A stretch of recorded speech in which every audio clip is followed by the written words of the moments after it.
ભાવનગર જિલ્લાના મહુવાના મોટા ખટવાડા ગામમાં નાબાલિગ દીકરીઓ સાથે શારીરિક અડપલા કરનાર વૃદ્ધ આરોપીને પોલીસે ઝડપી પાડ્યો છે। મળતી માહિતી અનુસાર આરોપી કાળુ મગા બેરડિયા નામનો વ્યક્તિ છે, જે ગામમાં જ રહે છે। તેના વિરુદ્ધ પોક્સો અધિનિયમ હેઠળ 2 અલગ અલગ ફરિયાદો નોંધાતા પોલીસે તાત્કાલિક કાર્યવાહી હાથ ધરી। તો ગામની 2 નાબાલિગ દીકરીઓ સાથે વૃદ્ધ વ્યક્તિએ અયોગ્ય વર્તન અને શારીરિક અડપલા કર્યા હોવાનો ગંભીર આક્ષેપ નોંધાયો છે। પરિવારજનોને ઘટના અંગે જાણ થતાં ગામમાં ભારે આક્રોશ ફેલાયો।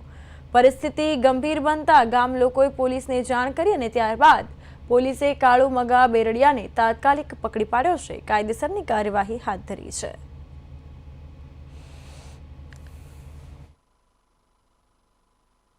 તારીખ 28/10/2025 ના રોજ કુટવડા પોલીસ સ્ટેશનમાં બીએનએસ કલમ 75(3)78 તથા પોક્સો એક્ટની કલમ 8(10) અનુસંધાને એક ગુનો દાખલ કરવામાં આવેલ છે।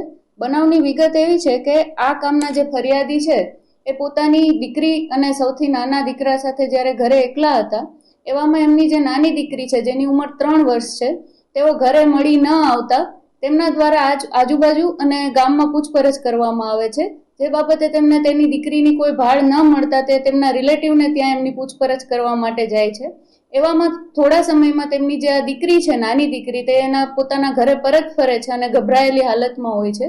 જે બાબતે તેઓ એ દીકરી સાથે વાતચીત કરે છે કે એ ક્યાં હતા આ સમય દરમિયાન। એવામાં એમને જાણવા મળે છે કે દીકરી જ્યારે બાલ્કનીમાં રમતી હોય છે ત્યારે તેમના જ ગામના એક દાદા છે, જે આ કામના આરોપી છે, કાળુભા મંગાભા બેરડિયા, તેઓ તેના ઘરે આવે છે અને આ દીકરીને લલચાવી, ફોસલાવી અને તેમના ગામમાં આવેલ એક દુકાનની પાછળ લઈ જઈ તેની સાથે શારીરિક અડપલા કરે છે। અને આ સમગ્ર બનાવમાં જે દીકરી છે એ ગભરાઈ જાય છે અને ભાગીને ઘરે આવે છે અને આ સમગ્ર બનાવની જાણ આ કામના ફરિયાદી એટલે કે તેના પિતાશ્રીને કરે છે। જે બાબતે તેમના પિતાશ્રી દ્વારા તમામ જે ઘરના પરિવારના અન્ય મેમ્બર્સ છે તેમને આ બનાવ અંગે જાણ કરવામાં આવે છે, જેમાં તેમને જાણવા મળે છે કે આ જે દીકરી છે તેનાથી તેની મોટી દીકરી, જેની ઉંમર 8 વર્ષ છે, તેની સાથે પણ આ જ આરોપીએ અગાઉ એક મહિના પહેલા આ બાબતે શારીરિક અડપલા કરેલ